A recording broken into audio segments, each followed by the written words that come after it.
again, Kaplan from the New England Motorcycle Museum, and I just went out for a nice rip on this 1971 Trident 750 Trident.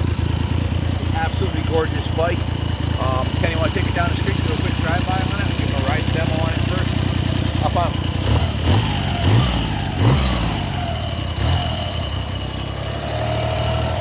This is the 1971 Trident 3-cylinder 750.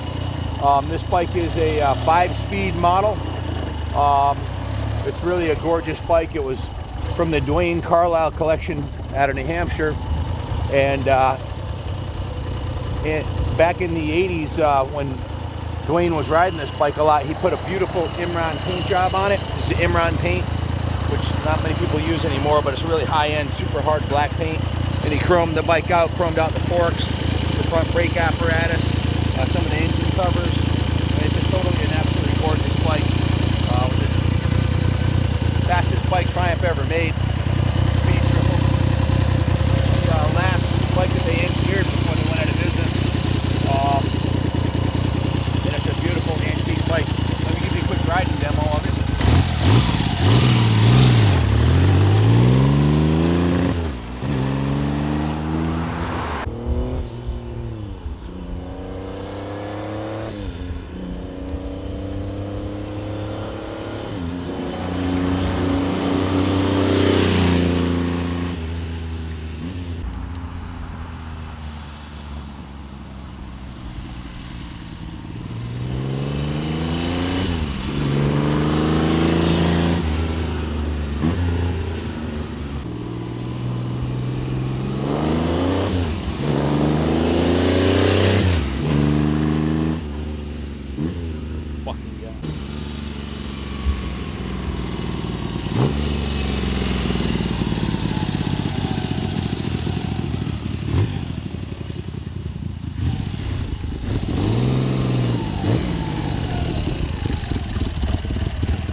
A unique motorcycle, the 3-cylinder instead of the normal Triumph twin.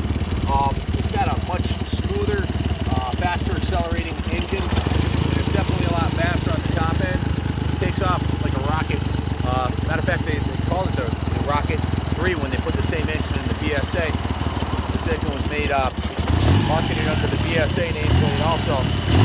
But that's a beautiful classic antique Triumph.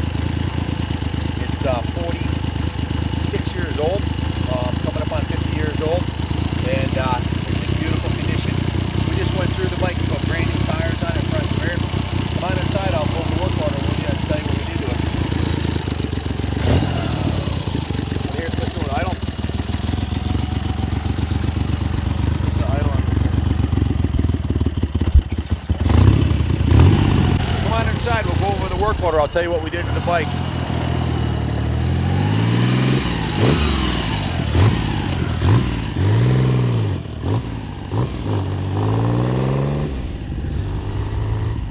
So this is an absolutely gorgeous antique Triumph 1971. It's almost 50 years old. It's 46 years old now. A triple, which is very rare, T150V.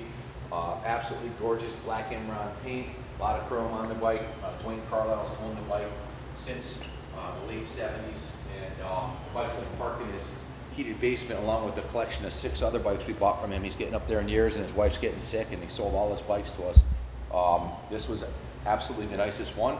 He's got a bunch of BSAs and a BSA Rocket, but this thing is a beautiful bike, definitely a piece of artwork, as most antique motorcycles are, and it is a running bike. First thing we did when we got it is tested the compression. It has 150 PSI in all 3 cylinders. The gas tank had dried gas in there, so we had to take the tank off, clean that out with Metal Rescue, put a new battery in it, confirm that the electronics were good, clean and gap the points, put new spark plugs in it, and put some Marvel's Mr. Oil in the cylinders before we kicked her over.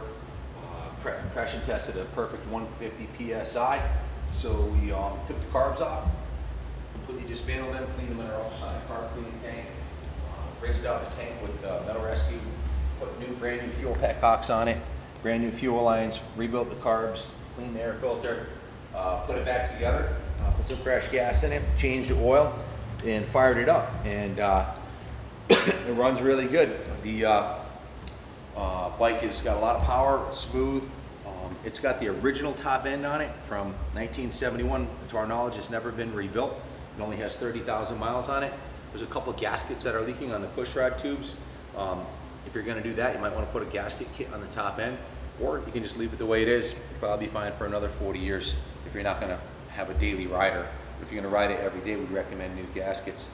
We did go through the front and rear wheels. We put the tires were the original tires from the 70s. So we put a brand new set of Dunlop Roadmasters TT100s on the front and rear. This is the correct tread pattern for this bike. It's still got the nubs on it. They're absolutely brand new tires, tubes, and rim strip. We cleaned up the rims real nice and cleaned up the chrome on the hub, cleaned the forks. The fork tubes are in good condition. Front fender's in nice shape. The original speedometer says 30,000 miles on it. The bike was dropped on the left-hand side, so the left foot peg is bent up a little bit. I wanted to point that out. A little bit bent up on the foot peg and a little bit bent up on the tip of the center stand, but it doesn't affect the way it works. And the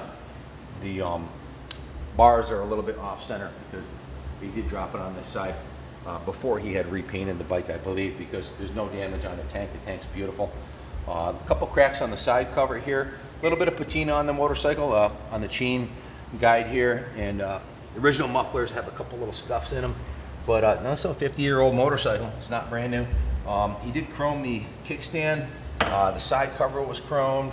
It has chrome air filters, chrome chain guide, chrome on the rear passenger pegs, chrome rear brake assembly, chrome front hub.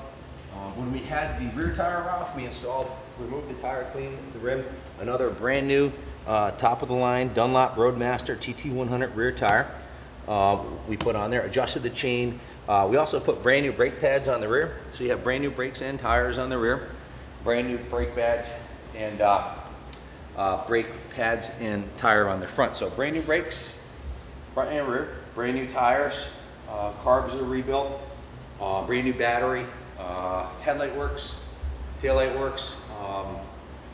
The horn did not work, so it may need a new horn. This has an oil cooler on it. Definitely the highest performance Triumph ever made. These are good for well in excess of 100 miles an hour. So we don't have the title on it. It was registered under his name, but he couldn't find the registration, so we're selling it without a title or reg, but we will have the Connecticut Department of Motor Vehicle bill of sale, and we can get that notarized for you if you'd like. So check with your state what the requirements are to register antiques. Connecticut's a non-title state for antiques. I believe it has the original grips on it. It has a steering adjustment you can make right here to tighten the top end for high-speed runs.